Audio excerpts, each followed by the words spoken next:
I'm Huon Hooke, and this is The Real Review.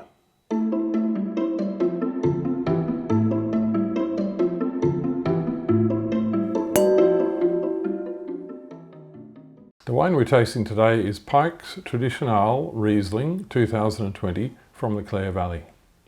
So the Pike family have quite a history in South Australia as purveyors of drinks, alcoholic drinks especially. They had a brewery for a long time back in the 1800s, and they produced wine and beer in those days.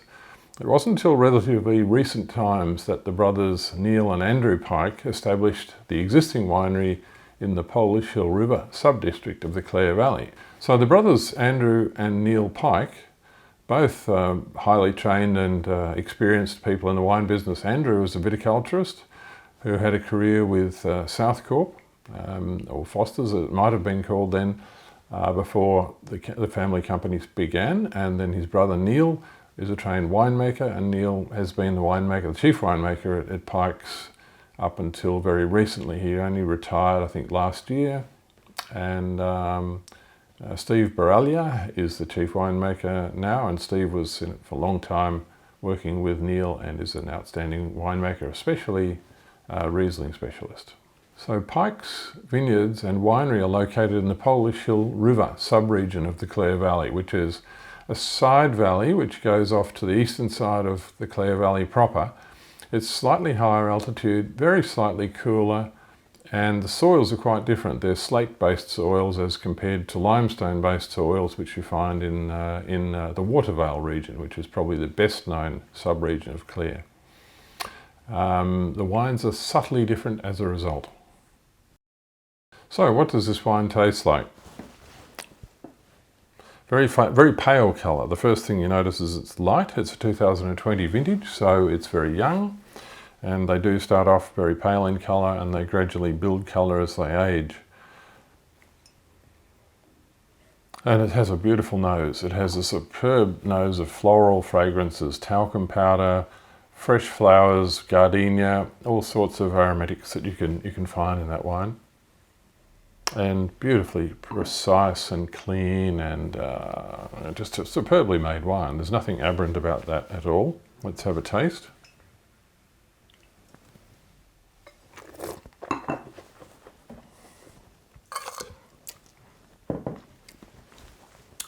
First thing you notice about good young Riesling is it's crisp and lively and vibrant. The acidity helps that. The acidity is always good and fresh and zesty, lemony. The Clare Valley, I think that citrus flavours are often the most dominant thing. So you get lemon, you get a little bit of mandarin sometimes, a bit of grapefruit. But this one, lemons and limes, definitely. The intensity of flavour is really something special. It has a penetrating effect on the palate, and the aftertaste lingers for a long time. It's quite dry. It's possible there's a gram or two of residual sweetness in there, but you don't notice it because the balance is towards dryness. So you get a beautifully refreshing aftertaste, just the sort of thing to have with food. So how did we rate this wine? We scored it 92 out of 100, which is a very good score for pretty much a modestly priced wine. It's a $25 wine at its full price. Probably you can find it cheaper if you hunt around. It's freely available. It's not hard to find. It's made in reasonable quantities. 92 out of 100. We've said drink it from 2020, which is, well, last year. Well, drink now to 2028. So it's a 7-year drinking window. It'll last longer than that if you look after it very well. It's got a screw cap on it, which is good. It was rated number 13 out of 33 Rieslings from the Clare Valley in the 2020 vintage. So it's a top value rating. So what do we serve with a wine like that? And the obvious thing is something out of the sea. Fish is great with Riesling. We asked the winemaker, Steve Baraglia, what he would like to serve with this, and he said fresh Tommy Ruff on toast, Tommy Ruff being a fish, on toast. The Pike family, of course, the name suggests fish. He says the Pike family tradition is to have this wine alongside a glass of Traditionale, this wine, at breakfast time in the summer. So they get into it early up there in the Clare Valley. Or if you're not a breakfast wine person, then salt and pepper squid for lunch is also a great match. Cheers to that.